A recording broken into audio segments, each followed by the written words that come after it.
Salut les pilotes, j'espère que vous allez bien. Aujourd'hui, je vous fais une suite de la première vidéo du service après-vente du site français de modisme que je suis toujours mécontent.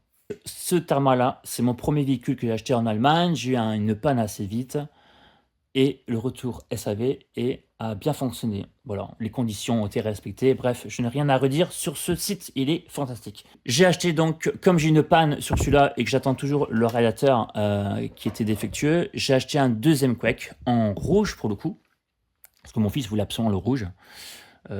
Moi, c'était peu importe. Après, moi, j'aime bien le rouge, donc ça va encore. Donc, j'ai acheté le rouge. Je l'ai acheté en France. Et j'ai eu un souci également. Donc, j'ai eu le cerveau défectueux, enfin, le cerveau qui m'a lâché assez rapidement et le variateur qui est semi-HS. Donc, il est plus fonctionnel, le véhicule. J'ai contacté donc le vendeur. Il m'a demandé de le réexpédier tout en Allemagne à mes frais. Hein, à mes frais. Donc, c'est-à-dire à mes frais d'un montant, écoutez bien, de 44,20 €. Ça t'est renvoyé vendredi dernier. En colissimo, s'il vous plaît. Hein. Sinon, la garantie elle saute. Donc déjà, ça va pas. Il y a des choses qui vont pas parce que je devais l'envoyer déjà en Allemagne. Pourquoi en Allemagne? Puisque sur leurs conditions du magasin, du site, c'est marqué lors de la garantie, donc l'objet défectueux doit être renvoyé soigneusement chez eux, en France, quoi. Alors pourquoi je l'ai envoyé en Allemagne? Cela dit matin, j'ai un retour. Il m'explique parce que Horizon Hobby, donc le fournisseur de Arma, parce que Arma c'est Horizon Hobby, ça appartient à eux, ils ont exigé un retour en Allemagne.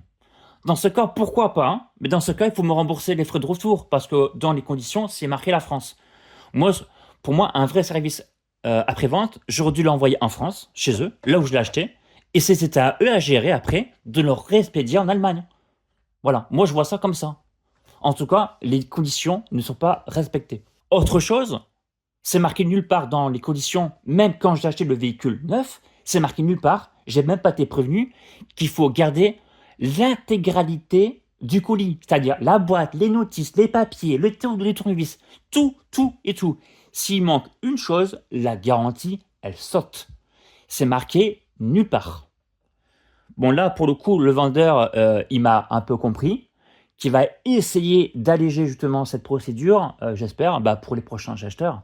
Parce que dans ce cas, sinon, vous prévenez l'acheteur. Vous mettez dans les conditions, gardez tout. Parce que je suis désolé, mais il y a des gens qui ne gardent pas tout l'emballage et tout. Il y a des gens, ils vivent dans des petits appartements ou des petites maisons et ils n'ont pas forcément la place de garder les emballages. Hein. Et surtout pendant toute la garantie. Hein. C'est-à-dire pendant les 1 ou 2 ans de garantie, vous devez garder tout l'emballage complet pour que la garantie puisse fonctionner. Enfin, c'est du jamais vu. Moi, je n'ai jamais vu ça.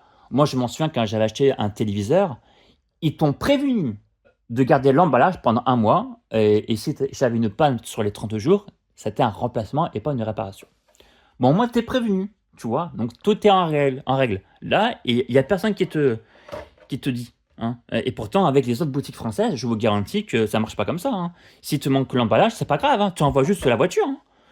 Voilà, donc avec eux, apparemment, c'est différent. Mais ok, pourquoi pas, c'est différent, mais dans ce cas, tu préviens l'acheteur. Voilà, tu le préviens. Autre chose dans ce mail, ils me précisent qu'ils vont me donner de créditer 20 € sur mon compte. Donc je vais sur mon compte, je vérifie. Effectivement, j'ai bien les 20 €. Mais les 20 €, écoutez bien, uniquement en magasin. Hein, j'ai essayé de faire une simulation pour pouvoir d'achat. Je ne peux pas utiliser les 20 €.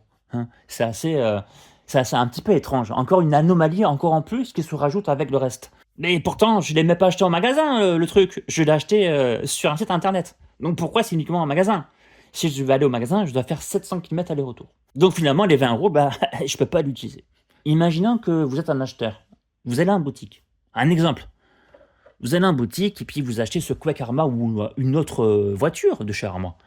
Et puis, vous arrivez chez vous, à votre maison, là, et puis vous voyez que votre cerveau de direction, il est HS. Hein?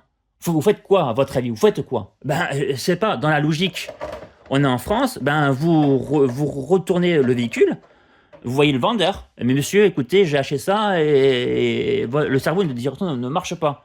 Et le vendeur vous explique, écoutez, monsieur, vous devez tout renvoyer en Allemagne, il y a vos frais. D'un montant de 44,20 €. Vous imaginez un peu le truc. Mais dans ce cas, je veux dire, la garantie, elle ne marche pas finalement. Autant acheter un cerveau à 25 €. C'est pour tout renvoyer en Allemagne. Donc j'ai l'impression que c'est vraiment pour décourager en fait, les acheteurs, à faire fonctionner la garantie. Ça sert à décourager les gens, je suis désolé. Pour moi, c'est ça en fait. Quand tu as une pièce défectueuse qui coûte pas cher, tu dois renvoyer à tes frais un montant encore plus élevé que la pièce défectueuse, bah, tu vas pas le renvoyer. Ça ne respecte pas les conditions. J'aurais dû renvoyer ça, le rouge, le couac rouge en France, et c'était à eux de le renvoyer en Allemagne. Voilà, ça aurait été un vrai service après-vente.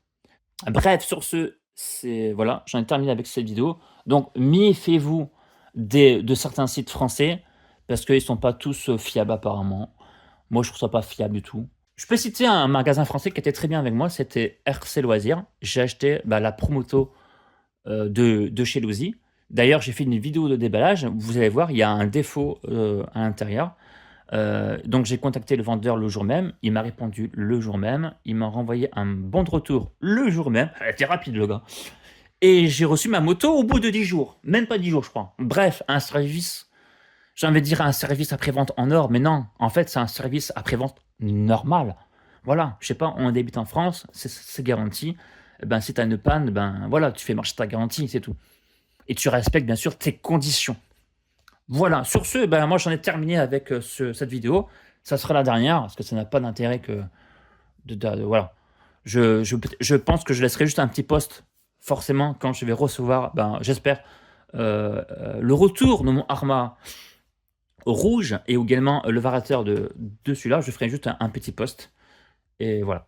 Sur ce, pilotez bien, amusez-vous bien, prenez bien soin de vous. Et je vous dis à une prochaine fois pour une prochaine vidéo. Allez, c'était Mikado. Salut tout le monde.